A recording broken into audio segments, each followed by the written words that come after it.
वैसे भी मोदी को हम जैसे मर्जी देखें, लेकिन उसने इंडिया को बहुत ज्यादा प्रोग्रेस की तरफ लेके गया है। वो पाकिस्तान में वो चीज ही नहीं है, तो हर तरह से ही इंडिया बहुत आगे जा रहा है। तो फिर ऐसा ही है कि जब वो ऊपर जाएगा, कोई भी मुल्क जब तरक्की करता है तो सब फिर उसके सामने झुकते तो हैं। और मैं तो अप्रिशिएट करती हूँ इंडिया को कि अगर वो इस तरह के काम करते हैं हमें उनसे सीखना चाहिए, बल्कि हमारी गवर्नमेंट को भी सीखना चाहिए और रद्द-ए-अमल दिखाना चाहिए कोई ना कोई। लेकिन खैर ऐसा कुछ हो नहीं रहा पाकिस्तान में। पाकिस्तान का सोमालिया और यमन से भी नीचे रैंकिंग आई है।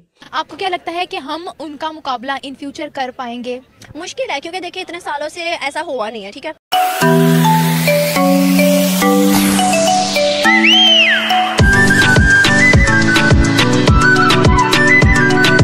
अगर हम बात करें इंडिया के पासपोर्ट के बारे में, तो इंडिया का पासपोर्ट जो था वो 90th नंबर पे था, यानी कि 90 नंबर पर था, और अब रैंक 83rd पर आ गया है। इस साल इंडिया ने जो अपना पासपोर्ट है वो बहुत ज़्यादा स्ट्रॉन्ग, बहुत ज़्यादा वैल्यूएबल जो है वो बना लिया है। इंडिया हर फील्ड में आगे तो जा ही रहा है, उसके साथ साथ उसने अपने पासपोर्ट पर भी जो है बहुत ज़्यादा फोकस किया है। इस साल उनका पासपोर्ट भी जो है वो बहुत ज़्यादा वैल्यूएबल हो गया है। और हमारा पासपोर्ट जो है वो इतना लो क्यों जा रहा है? क्यों हमारे पासपोर्ट की कोई वैल्यू नहीं है? और अगर हम देखें कि इंडिया की हर चीज़, इवन के लोग, बच्चे देख लें या बड़े देख लें, तो हमें उस तरह से नहीं मिलेंगे जिस तरह हमारे पाकिस्तान में। पाकिस्तान में वो चीज़ ही नहीं है। और मैं तो अप्रिशिएट करती हूँ इंडिया को कि अगर वो इस तरह के काम करते हैं हमें उनसे सीखना चाहिए, बल्कि हमारी गवर्नमेंट को भी सीखना चाहिए और रद्द-ए-अमल दिखाना चाहिए कोई ना कोई। लेकिन खैर ऐसा कुछ हो नहीं रहा पाकिस्तान में। आपको क्या लगता है कि जिस तरह से वो तरक्की कर रहे हैं अभी पासपोर्ट में, वो बहुत ज़्यादा उन्होंने अपनी स्ट्रॉन्ग कर लिया है, अपनी उनकी इमेज बहुत ज़्यादा अच्छी क्रिएट हो रही है इंटरनेशनली। आपको क्या लगता है कि हम उनका मुकाबला इन फ्यूचर कर पाएंगे? मुश्किल है, क्योंकि देखिए इतने सालों से ऐसा हुआ नहीं है। ठीक है, अगर ऐसा होना होता तो बहुत सालों से कुछ ना कुछ हमें नजर आता है। ऐसा हुआ नहीं है, तो मुझे लगता है कि ऐसा होना भी मुश्किल ही है। पाकिस्तान दुनिया के वर्स्ट पासपोर्ट्स, आखिरी 8 ऐसे कंट्रीज जिनका सबसे निचले नंबर पर सबसे कम रैंकिंग है, सबसे बुरी रैंकिंग है, तो वो वर्स्ट पासपोर्ट्स में पाकिस्तान का नाम भी शामिल है। पाकिस्तान का नाम आखिरी 3 पासपोर्ट्स को निकालकर चौथे नंबर पर है, यानी नीचे से चौथे नंबर पर 4th पोजीशन पाकिस्तान ने हासिल की है। और लास्ट ईयर की निस्बत ये रैंकिंग गिरी है। पाकिस्तान से नीचे सिर्फ 3 कंट्रीज हैं और उनके नाम हैं Syria, Iraq and Afghanistan. Pakistan से ऊपर जो 2 कंट्रीज हैं वो भी सुनकर आपको बहुत हैरानी होगी। पाकिस्तान से ऊपर 2 कंट्रीज जो हैं वो हैं सोमालिया एंड यमन, यानी सोमालिया और यमन के पासपोर्ट रैंकिंग में दोनों कंट्रीज पाकिस्तान से बेहतर हैं। कि पाकिस्तान से नीचे जितने 3 कंट्रीज हैं और पाकिस्तान से ऊपर जो 2 कंट्रीज हैं वो सब ऐसे कंट्रीज हैं जहां पर जो जंगज़दा इलाके कहलाते हैं, जहां पर या तो जंगें लगी हुई हैं या जंगें अभी खत्म हुई हैं, वहां के हालात ऐसे जैसे, यानी पाकिस्तान में जंग नहीं है और जंगज़दा इलाका नहीं है, और जो यहाँ पर हालात हैं वैसे नहीं है हालात। इसके बावजूद पाकिस्तान की रैंकिंग जो है वो इनके साथ आई है और सोमालिया और यमन से भी नीचे रैंकिंग आई है। अब इसका आप खुद अंदाज़ा कर लीजिए कि हम कहाँ पर खड़े हैं, और सोचिए कि अभी तो जंग नहीं हो रही, तो अगर ऐसा कुछ मामला हो गया जंग का तो फिर हम कहाँ पर पहुंचेंगे, या हम अफगानिस्तान से भी नीचे चले जाएंगे, तो जंग के बारे में तो आप सोचिए ही ना। बिल्कुल हमसे हमारा ये पता चलता है कि हम अपने आप को कहाँ रखते हैं, कितने हाई लेवल पर, और एक्चुअली हमारी पोजीशन क्या है। हम मुकाबला किसे करते हैं? सुपर पावर्स के साथ। हम कहते हैं एब्सोल्युटली नॉट अमेरिका को। हम कहते हैं तुम चीज़ क्या हो हमारे सामने भाई, कौन सी डेमोक्रेसी समिट, हम तुम्हारे किसी समिट में नहीं आ रहे, कौन सी कॉन्फ्रेंस करवा रहे हैं आप, हमारे पास टाइम नहीं है आपकी कॉन्फ्रेंस में आने के लिए, एब्सोल्युटली नॉट। और फिर हम कहते हैं हमें फ़ोन ही नहीं किया, ऐसी की तैसी इनको देखो, हम इनको ये बताते हैं।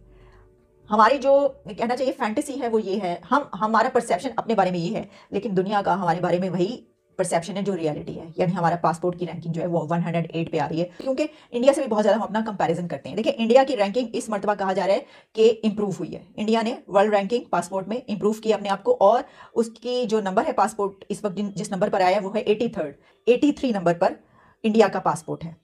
और इसमें उसके पास जो वीज़ा फ्री स्कोर है भारत के पास वो 60 है। 60 कंट्रीज़ में वो without visa on arrival visa facility उनको हासिल है और उनके सिटीजन्स जा सकते हैं।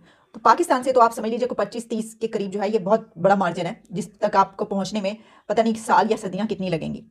कि खान साहब ने तो कंटेनर पर खड़े होने से लेकर और अपनी हुकूमत में आने तक ये रट लगाई थी, यही एक नारा था कि पाकिस्तान के पासपोर्ट की रैंकिंग बेहतर होगी, पाकिस्तान के पासपोर्ट की इज्जत पूरी दुनिया में की जाएगी। ये इज्जत हो रही है कि आपसे ऊपर सोमालिया और यमन चले गए, सोमालिया और यमन का आपसे अच्छा है रैंक, ये आपने इज्जत करवाई है पासपोर्ट की। अब अगर ये कहा जाएगा कि अभी तो 3 साल हुए हैं, तो आपको लगता है बाकी जो 2 साल बचे हैं उसमें आप उसको पहले नंबर पर ले जाएंगे अपने पासपोर्ट को? आप 2 रैंक भी ऊपर चले जाएं तो मैं वो भी नहीं मानती अगले 2 सालों में आप 2 के आप 1 रैंक भी ऊपर नहीं ले जा पाएंगे। जो सिचुएशन है जिस मुल्क में सिटीजन श्रीलंका का जो जिनके साथ वो किया गया, और किसी दूसरे मुल्क के सिटीजन के साथ सड़कों पर गलियों पर जो ज़हनियत है, शिद्दत पसंद माइंडसेट इस तरीके के हो कि वो मजहब के बिना पर लोगों को पकड़ पकड़ के मार रहे हो, उस मुल्क की आप समझते हैं कि रैंकिंग अच्छी होगी, बेहतर होगी? और फिर ये भी कि इकोनॉमी की क्या सिचुएशन है इस वक्त हमारी, और फिर जो बदनामी आए दिन जिस तरह के वाकयात और सब कुछ होते रहते हैं, तो आप नारे जितने मर्जी लगा लें, आप ये कह लें कि ये होगा वो होगा, पिछले साल की निस्बत ये जो लास्ट 3 इयर्स है इसमें पाकिस्तान की रैंकिंग गिरती चली गई है। ये तो गवर्नमेंट की पॉलिसीज़ के ऊपर डिपेंड करते हैं ना, जिस तरह गवर्नमेंट की पॉलिसीज़ होती है जिस मुल्क की, उसके मुताबिक उसकी स्ट्रॉन्ग होता है पासपोर्ट। तो हमारी गवर्नमेंट से तो वो बहुत बेहतर चल रहे हैं उनके लिहाज से, इसलिए उनकी पॉलिसीज़, फॉरेन पॉलिसीज़ हैं, उनकी एजुकेशन की पॉलिसीज़ ले लें, उनकी जो उनकी पॉपुलेशन है उनके ऊपर देख लें, तो उस लिहाज से उसने स्ट्रॉन्ग तो जाना है। जिस वजह से उनकी पासपोर्ट क्यों तरक्की मिल रही है, तो उनके जहाँ जो बच्चे पढ़ते हैं उनका जो IQ लेवल है या IT लेवल है या उनके यहाँ जो एजुकेशन होती है उसकी क्वालिटी बहुत बेहतर है। और हमारे यहाँ जो एजुकेशन सिस्टम है उसमें लोग बच्चे जो पढ़ाई सिर्फ डिग्रीज मिल रही हैं लेकिन वो बच्चे वहाँ कम्पीट नहीं कर पाते। वैसे भी मोदी को हम जैसे मर्जी देखें, लेकिन उसने इंडिया को बहुत ज्यादा प्रोग्रेस की तरफ लेके गया है वो। तो इंडिया दिन ब दिन ऊपर जा रहा है। अभी थोड़े दिन पहले तो उन्होंने अपनी सबमरीन भी लॉन्च की है, तो हर तरह से ही इंडिया बहुत आगे जा रहा है। तो फिर ऐसा ही है कि जब वो ऊपर जाएगा, कोई भी मुल्क जब तरक्की करता है तो सब फिर उसके सामने झुकते तो हैं, जैसा चढ़ते सूरज को हर कोई सलाम करता है। अब क्वेश्चन ये आ जाता है कि क्या पाकिस्तान इसी तरह दुनिया में इस पासपोर्ट की इज्जत होगी? अगर आपको याद हो कि पाकिस्तान के जो साबिक वज़ीर-ए-आज़म नवाज शरीफ कहा करते थे कि वो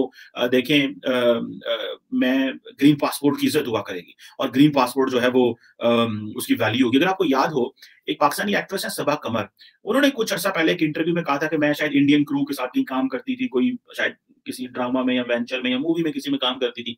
तो वो कहते थे कि जब हमारा ग्रुप हम जहाज में लैंड करते थे तो चेकआउट करना होता था, तो सारे लोग चेकआउट करते थे, तो जो इंडियंस होते थे वो निकल जाते थे, मेरा पासपोर्ट मुझे वो देख के कहते थे साइड हो जाओ, कि जी हमारे सियासतदान हमें ख्वाब दिखाते हैं। बेसिकली इन्होंने हमें ख्वाब दिखा के मारा है, और हम हमें ख्वाब दिखाता है, हम उसके पीछे भागते हैं, फिर दूसरा ख्वाब दिखाता है, उसके पीछे भागते हैं, तीसरा ख्वाब दिखाता है, हम उसके पीछे भागते हैं, और सब फेल होते हैं एट ए टाइम। क्योंकि at the end of the day अगर मुल्क इन्होंने इसी तरह चलाना, अगर कर्जे लेके मुल्क चलाना हो तो फिर मैं भी चला सकता हूँ, कोई ज़ाहिद बकर किसी को भी आप बताएंगे, टॉम डिक हैरी सारे आ जाएंगे और कहेंगे लॉ जी चलाना है, क्योंकि पैसे तो है ही नहीं है। सो वो जो कहानी शुरू से है पाकिस्तान की कि पाकिस्तान का पासपोर्ट किस तरह का होगा, क्या पाकिस्तान का पासपोर्ट वो होगा जो हम कहते हैं कि पाकिस्तान ने एक आइडियोलॉजिकल नेशन बनना है, या पाकिस्तान ने एक थियोलॉजिकल स्टेट बनना है, या पाकिस्तान का पासपोर्ट जो है वो उसकी डिफरेंट हो सकती शक्ल होती है, उसकी वैल्यू होती है अगर हम मॉडर्निस्टिक, फ्लेक्सिबल, एक प्लूरलिस्टिक इस्लाम जो है उसको अडॉप्ट करते हैं, ना कि हम एक थियोलॉजिकल या जो रिलीजियस इंटेलिजेंसिया है वो उसके कहने पे हम जो है वो फॉलो करते हैं, और अपना एक जो एक डिफरेंट हम दुनिया में आ गए हैं।